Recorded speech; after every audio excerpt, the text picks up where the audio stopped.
آپ فرماتے ہیں الحمدللہ رب العالمین والصلاۃ والسلام علی سید المرسلین وآلہ الطاہرین، کہ تمام تعریفیں اللہ رب العزت کے لیے ہیں جو عالمین کا رب ہے، اور صلاۃ و سلام حضور سید المرسلین اور آپ کی پاک آل پر۔ اخوی ارشدی محمد اشرف شرفہ اللہ سبحانہ بتشریفات اولیاء الکرام، میرے بھائی اور بلند مرتبہ بھائی خواجہ محمد اشرف، جن کو اللہ سبحانہ و تعالی اولیاء کرام کی شرافتوں والا مقام اور مرتبہ نصیب فرمائے۔ بدانت کے طریقہ حضرات خواجگان قدس اللہ تعالی اسرارہم اقرب طرق موصلات، آپ فرماتے ہیں کہ آپ جان لو کہ یہ جو خواجگان نقشبندیہ قدس اللہ تعالی اسرارہم، کہ اللہ تعالیٰ ان کے جو اسرار ہیں، جو ان کے راز ہیں، ان کو بلند فرمائے، کہ ان کا جو طریقہ ہے وہ تمام دوسرے طریقوں کی بنسبت اللہ رب العزت کی بارگاہ میں بہت تیزی کے ساتھ پہنچانے والا ہے۔ یعنی جو سالکان راہ طریقت ہوتے ہیں ان کی منزل مقصود اللہ رب العزت تک پہنچنا ہے، اللہ تعالیٰ کی معرفت حاصل کرنا ہے، اللہ رب العزت کی بارگاہ میں حضوری کا مرتبہ پانا ہے۔ آپ فرماتے ہیں کہ جو شخص جو سالکان طریقت اس مقام اور مرتبہ تک پہنچنا چاہتے ہیں تو ان کے لیے یہ سلسلہ طریقت نقشبندیہ اتنا مؤثر ہے کہ یہ بہت جلد ان کو اپنے رب تک پہنچا دیتا ہے۔ پھر فرماتے ہیں کہ نہایت دیگران در بدایت این بزرگواران مندرج، کہ جہاں دوسرے سلاسل طریقت کے سالکین کی انتہا ہوتی ہے، وہاں خواجگان نقشبندیہ کے بزرگوں کے طریقہ اور ان کے سلسلہ کی ابتدا ہوتی ہے۔ یعنی یہ اپنی ابتدا وہاں سے شروع کرتے ہیں جہاں دوسرے لوگوں کی انتہا ہوتی ہے۔ اس کی وجہ کیا ہے؟ اس کی وجہ یہ ہے کہ سلسلہ طریقت نقشبندیہ اپنے سلوک کی ابتدا عالم امر کے لطیفہ قلب سے کرتے ہیں، اور لطیفہ قلب کا تعلق چونکہ عالم امر سے ہے، لہذا پہلے جو بلندی پر مراتب ہیں، مقامات ہیں، ان کو جس وقت طے کیا جاتا ہے تو ان مقامات کو طے کرتے ہوئے بندہ اللہ رب العزت کی معرفت کو جلد پا لیتا ہے۔ دوسری وجہ بیان کرتے ہیں کہ نسبت ایشان فوق ہمہ نسبت ہاست، کہ ان کی جو نسبت ہے وہ باقی حضرات کے نسبتوں سے بہت زیادہ بلند ہے۔ اب نسبت کیا ہے؟ نسبت وہ قلبی تعلق ہے جو ایک مرشد کامل اور مرید کے قلب کے درمیان اخلاص اور محبت کا جو تعلق پیدا ہوتا ہے اس کو نسبت کہتے ہیں۔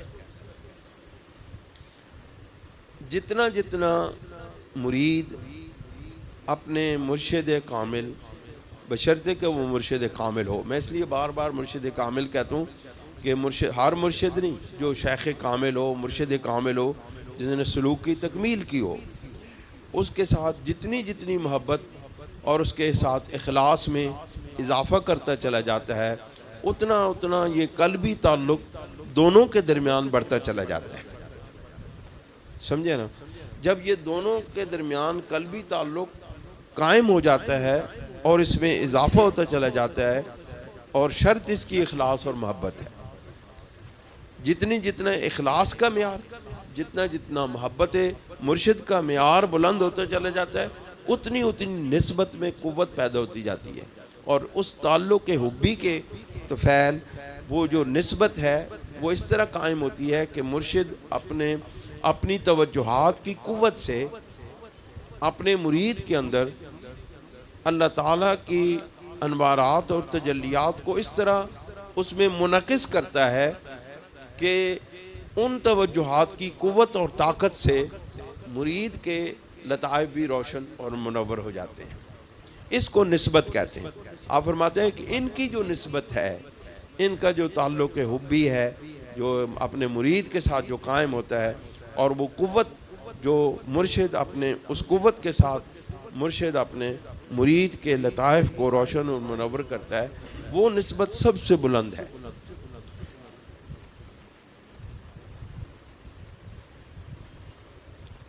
این ہما بواسطہ آن است کہ عظیم کے درین طریق التزام سنت است.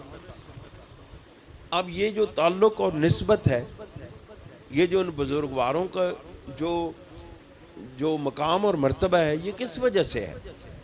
اب اس وجہ پہلے تھا کہ وہ جو تعلق قائم ہوتا ہے اس کی وجہ سے وہ نسبت قائم ہوتی ہے، اس کی وجہ سے یہ نسبت سب سے بلند ہے. اب اس کی تفصیل بیان کرتے ہیں یا اس کی طرف اشارہ کرتے ہیں کہ یہ نسبت، یہ طریقہ یہ کیوں بلند ہے. اس کی وجہ بتاتے ہیں کہ اس طریقے میں چونکہ حضور نبی کریم علیہ الصلوۃ والسلام کی سنت کا التزام، یعنی سنت مصطفیٰ کریم صلی اللہ علیہ وسلم پر عمل کرنا لازم سمجھا جاتا ہے، لہذا اس سنت کی بدولت و اجتناب از بدعت مہما امکن و اجتناب از بدعت، اور بدعات سے جو محدثات ہیں، جو بدعات ہیں، یعنی کہ وہ نئے نئے طریقے جو ایجاد کیے گئے ہیں اور ان کو دین سمجھ لیا گیا ہے، وہ بدعات، یعنی وہ طریقہ، وہ کام، وہ عمل جو نہ تو قرآن میں ملتا ہے، نہ نبی کریم علیہ الصلوۃ والسلام کی سنت میں اس کی اصل ملتی ہے.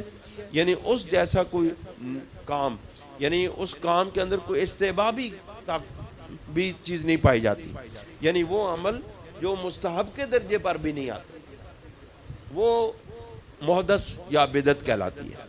ہر وہ عمل بدعت ہے جس کی اصل قرآن و سنت میں موجود نہ ہو.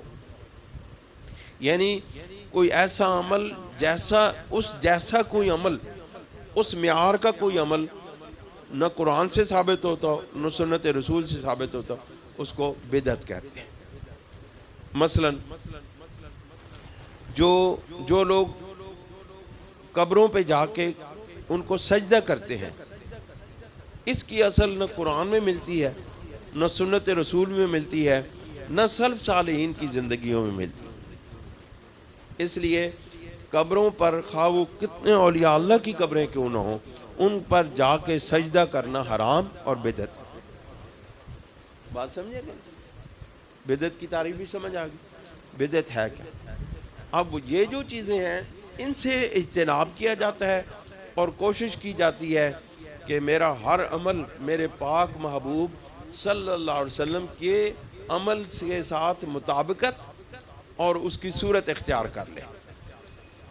اور یہ کس وجہ سے قائم ہوتی ہے؟ یہ محبت رسول سے قائم ہوتی ہے. جب رسول اللہ سے محبت ہو، جب دل ان کی طرف اٹھتا ہو، جب چاہت پیدا ہو سرکار کی، پھر دل کرتا ہے کہ میں بھی ویسا ہی بن جاؤں جس طرح میری سرکار تھی. ہر کوئی اپنے سرکار جیسی صورت بناتا ہے، ان جیسے عمل کرتا ہے، ان کی پیروی کرتا ہے، ان کی سنتوں کا التزام اپنی زندگی کے ہر حصے میں کرتا ہے. تو اس کی وجہ سے پھر اللہ تعالیٰ بندے کو اپنی بارگاہ میں کھینچ لیتا ہے اور اس کو حضوری کی دولت نصیب ہو جاتی ہے. کہتے ہیں مہما امکن عمل رخصت تجویز نمی نمائے. اب دو چیزیں ہیں دین میں، ایک وہ اعمال ہیں اعمال کے اعتبار سے دو چیزیں. ایک وہ اعمال ہیں جن کا کرنا مشکل، جن پر عمل کرنا نفس پہ بھاری مشکل پیدا ہوتی ہے کہ میں جو ہے نا یہ کام کروں گا تو پتہ نہیں میرا کتنا ٹائم ضائع ہو جائے گا، میں نماز فرض ادا کروں گا میرا اتنا کاروبار میں فرق آ جائے گا، میں جب دکان چھوڑ کے مسجد میں جاؤں گا تو میرے گاہک چلے جائیں گے، میرا یہ ہو جائے گا اب یہ جو ہو گئے یہ نفس پہ بھاری ہے، یہ چیز نفس پہ بھاری ہے، اس پر عمل کرنا عزیمت ہے. اور اس میں جو ایک رخصت موجود ہے کہ چلیں جی ابھی تھوڑا سا وقت باقی ہے، ابھی اتنے وقت تک نماز مغرب ہو سکتی ہے، نماز مغرب کا آخری وقت ادھر تک ہے، میں یہ تھوڑا سا کاروبار کر لوں، یہ مشین چلا لوں، اس پر یہ کام کر لوں، تو چلو میں ذرا تھوڑی سی نماز آخری وقت میں تاخیر سے پڑھ لوں گا، اس کو رخصت کہتے ہیں۔ اس پر دوسرے اعمال کو بھی قیاس کر لیا ہے۔ اس طرح ہر وہ چیز جو نفس پہ بھاری ہو وہ عزیمت ہے، اور جو نفس کو آسان لگے وہ رخصت ہے۔ حضرات نقشبندیہ، خواجگان نقشبندیہ ہر وہ عمل کرتے ہیں جو عزیمت والا عمل ہے، یعنی عزیمت جس پر پورا ارادہ، قوت ارادی کے ساتھ جس پر عمل کرنا پڑے اس کو عزیمت کہتے ہیں۔ اور جس میں آسانی ہو، جس کام میں ہو تو وہ جائز کام، وہ ناجائز نہیں، کام وہ بھی جائز ہوتا ہے لیکن اس میں تھوڑی سی آسانی ہوتی ہے، لہٰذا